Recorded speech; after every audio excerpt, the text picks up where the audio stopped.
في بدايه الفيديو قبل ما اقول اي حاجه وقبل ما اتكلم على اي حاجه، اول حاجه عايز اشكرك جدا انك فتحت الفيديو. عايز اعترف لك اعتراف، السوشيال ميديا مدمر، السوشيال ميديا حرفيا مدمر، بتدمر الانسان. ولكن قبل الاعتراف ده خلينا نسال سؤال، هي ليه السوشيال ميديا مدمر؟ يعني معلش بس يا كريم، ولكن انا لما بقعد على السوشيال ميديا او انا لما بسكرولينج مثلا في الفيديوهات والكلام ده، انا ببقى مبسوط جدا او انا ببقى فرحان جدا وبضحك وبسمع بهجه صابر وبسمع الناس المضحكه. يعني انا بالفعل جوه ببقى مبسوط والدوبامين بتاعي بيرفع والدنيا بتبقى حلوه. ليه بقى في الفيديو ده انت جيت تقول لنا انها مدمره؟ انت ليه بس متضايق وليه متعصب؟ دقيقه هنعرف في الفيديو ده هي ليه مدمره. ان شاء الله في الفيديو ده هقول لك ليه السوشيال ميديا مدمره، هقول لك اسباب حقيقيه وعمليه واكيد بتحصل معاك تثبت لك ان السوشيال ميديا مدمر، وتثبت لك ان السوشيال ميديا بتسرق منك حياتك وبتسرق منك وقتك. خلينا ندخل في الجد. ان شاء الله في الفيديو ده هقول لك كام سبب ليه السوشيال ميديا مدمره وليه السوشيال ميديا بتسرق حياتك، واكيد مش هسيبك كده. ان شاء الله في اخر الفيديو هقول لك كام طريقه او كام خطوه تعملها علشان خاطر تنقذ نفسك او تعملها علشان خاطر تنقذ حياتك من ادمان السوشيال ميديا او من السوشيال ميديا وتلحق تفوق لحياتك. مش عارف اوكي السلام عليكم ورحمه الله وبركاته. فيديو جديد مع كريم نوم. خلينا على طول بقى ندخل في محتوى الفيديو ونعرف ايه الاسباب اللي بيها السوشيال ميديا مضره او ايه الاسباب اللي بتخلي السوشيال ميديا مضره. اول سبب بيخلي السوشيال ميديا مضر ان السوشيال ميديا ادمان. كتر قعدتك على السوشيال ميديا بيخليك شخص مدمن. من 5 سنين او من 10 سنين لما كنا نسمع كلمه مدمن اوتوماتيك على طول بيجي في دماغك شخص مدمن على الدراجز او شخص مدمن على المخدرات، كوكايين، حشيش، اي نوع من المخدرات. وعلى طول بيجي في مخيلتك او على طول بيجي في بالك صوره احمد مكي في كليب قصر الحياه اللي هو في اخر الكليب بيموت وبعدين بيحيى تاني يتكلم. بس هو كليب جامد يعني، والكليب ده من وقت ما نزل كنت بسمعه لاحمد مكي رغم ان انا كنت طفل، بس برضه كنت اسمعه. لما بتسمع كلمه مدمن على طول بيجي في بالك شخص بعدها بامه علشان خاطر يجيب الادمان بتاعه، علشان خاطر يجيب المخدرات بتاعته، شخص باع بيتهم، شخص مثلا عمل حاجات مش كويسه خالص عشان خاطر يجيب فلوس يجيب بيها المخدرات بتاعته او يجيب بيها الادمان بتاعه. ولكن يا صديقي خليني اقول لك ان اخر 4 سنين او اخر 5 سنين مفهوم الادمان تغير تماما، او مش تغير، هو نقول تحول شويه. اكتشفنا في انواع كتيره جدا للادمان. في ناس مدمن على الكحول، في ناس مدمن على القهوه، اتس مي،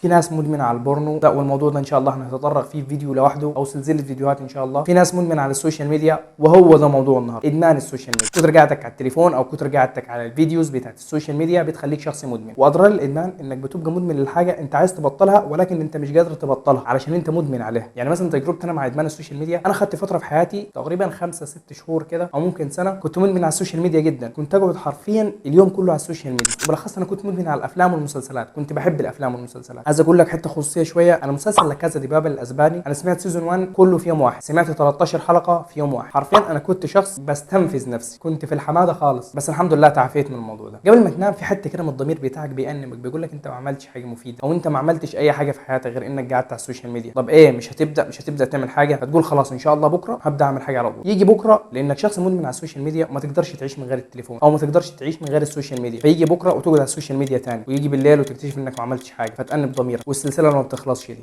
تاني حاجه من اضرار السوشيال ميديا انها بتستنزف الوقت منك او انها ما بتخليش عندك وقت انك تشوف نفسك او انك تشوف حياتك. بتلمس في موضوع الادمان دي، انت لما بتقعد اليوم كله على السوشيال ميديا في اخر يوم بتقول ضيعت وقتك فين، وبتكتشف انك ضيعت وقتك ولا حاجه، حرفيا ولا حاجه. انت ما استفدتش اي حاجه بوقتك ده، كل وقتك رايح على السوشيال ميديا او كل وقتك رايح على الفيديوهات والحاجات اللي انت بتعملها على السوشيال ميديا. فبالتالي انت ما فيش وقت اصلا في يومك او انت ما فيش وقت في حياتك كلها كمان يخليك تعمل حاجه مفيده او يخليك تشوف نفسك وحياتك. معضله السوشيال ميديا بتيجي في مساله كده، انك مثلا انت وبتذاكر او انت هتعمل حاجه مفيده تقول انك هتقعد 5 دقائق بس مثلا على السوشيال ميديا، وبعد ال5 دقائق دي هقوم ابدا في الحاجه او هقوم اشتغل في الحاجه او هقوم اكمل الحاجه اللي انا شغال عليها. وللاسف ال5 دقائق دي بتقلب 5 ساعات، ما تعرفش ازاي. عايز اقول لك ان هي الابلكيشنات او هي الحاجات بتاعت السوشيال ميديا كلها مبرمجه انها تخليك عليها اكتر وقت ممكن. يعني كتر قعدتك على المواضيع بتاعت السوشيال ميديا دي انت بتديهم فلوس كتيره جدا جدا، في المقابل انت بتضيع وقتك وبتضيع حياتك. وصلت؟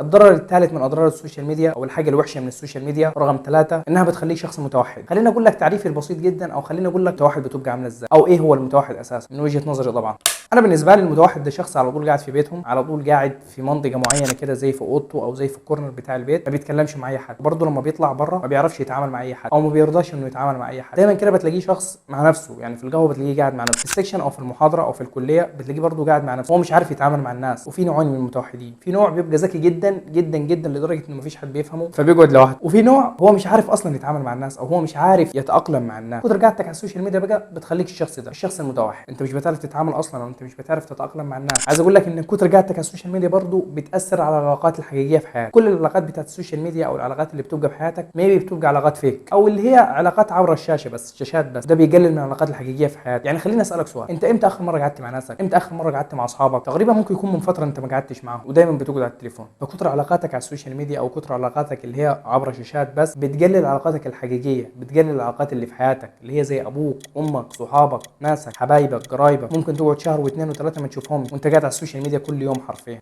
رابع حاجه، السوشيال ميديا بتاثر على الصحه البدنيه بتاعتك والصحه الجسديه بتاعتك. خليني اوضحها لك. لما تقعد فتره كبيره على السوشيال ميديا بتتخن. انا اسف ولكن خليني اقول لك انك بتتخن. انا بصراحه قعدت فتره على السوشيال ميديا وحسيت ان انا وزني زاد، لانك ما بتعملش اي حاجه. انت بتاكل بتشرب بتروح تقعد على السوشيال ميديا بعدها بتنام، ثاني يوم تاكل تشرب بتروح تقعد على السوشيال ميديا بعدها تنام. جسمك ما فيهوش اي حركه، جسمك ما فيهوش اي اكشن او ما فيش اي حدث يمشي الدوره الدمويه في جسمك. وبرده بيحسسك دايما بالارهاق وبيحسسك دايما انك كسلان وانك مش قادر تعمل اي حاجه. ولما يزيد الموضوع ده بيدخلك في اكتئاب. السوشيال ميديا برده بتاثر على الصحه العقليه بتاعتك حرفيا. كتر ما بتقعد على السوشيال ميديا او لما بتقعد فتره كبيره جدا. انا بصراحه لما بقعد فتره كبيره على السوشيال ميديا واحس ان انا زودت فيها بحس ان انا مخنوق جدا، وبحس ان انا مرهق وان انا تعبان ومش عايز اعمل اي حاجه، رغم ان انا ما بعملش حاجه غير ان انا بسكرول، انا بعمل صباعي كده، ولكن انا جوه نفسي بحس ان انا متضايق وتعبان. وبرده بيتعب النظر بتاعك، انت اكيد عارف كده، هو بيتعب النظر بتاعك لانك قبل ما تنام الاوضه بتبقى ضلمه، انت بتسكرول قدام شاشه التليفون، ده اكيد بيتعب العين بتاعك. الضرر ما هيبانش النهارده ولكن بعد سنه او سنتين الضرر ده ممكن يبان. فالحق نفسك.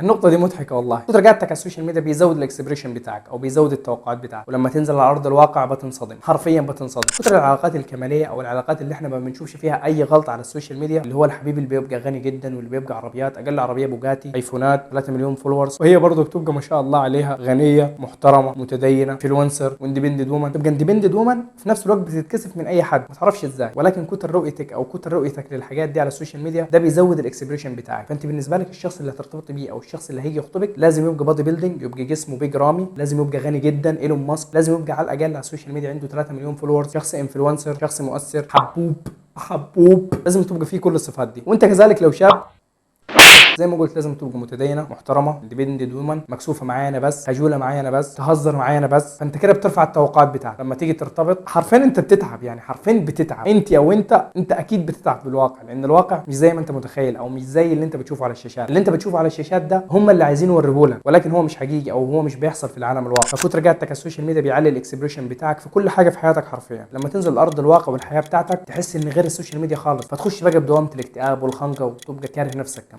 بص انا كده خلصت الاسباب واعتقد انها كفيله جدا تعرفك ان السوشيال ميديا مضره وان السوشيال ميديا حرفيا بتسحلك. خلينا بقى ندخل على الحلول او الحل بتاع انك ازاي تنقذ نفسك وحياتك من السوشيال ميديا. قبل الحل انزل يا اسطى اعمل سبسكرايب في القناه وفعل خاصيه الجرس 100.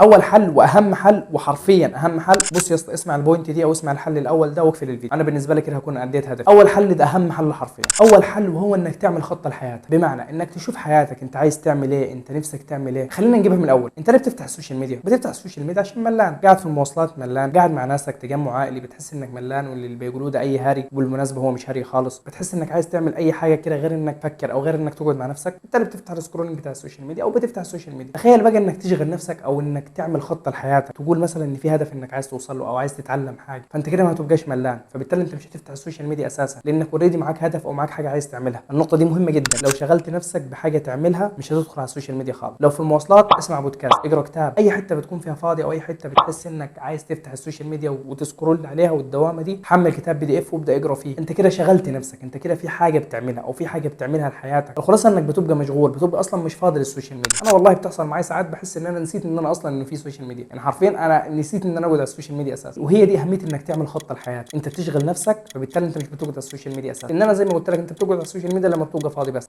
تاني سبب ازاي تتعافى من ادمان السوشيال ميديا، انك تشوف نفسك وانك تراقب نفسك بتقعد وقت قد ايه على السوشيال ميديا. في ابس او في برامج كثيره جدا بتحسب وقتك على السوشيال ميديا وبتقضي وقت قد ايه على الابلكيشن ده وبتقضي وقت قد ايه على الابلكيشن ده وهكذا. ولكن في ابلكيشن حلو جدا اسمه ابهاين، هسيبه لك على الشاشه. البرنامج ده بيحسب وقتك على السوشيال ميديا عموما ووقتك على كل برنامج، يعني انت بتقعد على الفيسبوك قد ايه وبتقعد على الواتساب قد ايه وبتقعد على اليوتيوب قد ايه. موضوع انك تحسب وقتك على السوشيال ميديا ده بيساعدك في مرحله انك تتعافى من ادمان السوشيال ميديا. بمعنى انك مثلا لو كل يوم انت بتقعد مثلا 5 ساعات على السوشيال ميديا، فانت تقرر مثلا انك بكره هتقعد 4 ساعات ونص او هتقعد 4 ساعات بس. عايز اقول لك ما تضغطش على نفسك في الموضوع ده، اللي هو بالراحه خالص وبشويش خالص، واحده واحده هتتعافى. المدمن ما بيتعافاش مره واحده، المدمن بيتعافى واحده واحده بالراحه، كل يوم تقلل ربع ساعه او كل يوم تقلل نص ساعه لحد ما توصل لمرحله انك بتقعد ربع ساعه. وممكن برضه توصل لمرحله انك ما بتقعدش على السوشيال ميديا خالص. لو وصلت للمرحله دي 100. ثالث حاجه عايز اقول لك عليها انك تطلع للحياه الواقعيه، فكك من حياه السوشيال ميديا دي او فكك من حياه الشاشات اللي انت بتتفرج عليها. انزل للواقع، انزل للعالم، شوف الناس، اتعامل مع الناس اللي بره، اقعد مع ناسك، اقعد مع حبايبك اصحابك، اطلع بره اتعامل مع ناس غريبه. فكك من حياه السوشيال ميديا دي لانها حياه مش واقعيه. انا بوري لك اللي انا عايز اوريه لك، انا في حاجات مش بوريها لك اساسا. يعني انزل دلوقتي واقعد مع اصحابك، اقعد مع ناسك، اضحك بجد، اضحك من قلبك، مش تضحك لمجرد الفيديو، لا اضحك مع ناس واقعيين، ناس انت قاعد جنبيهم، قاعد معاهم، تقدر تلمسهم.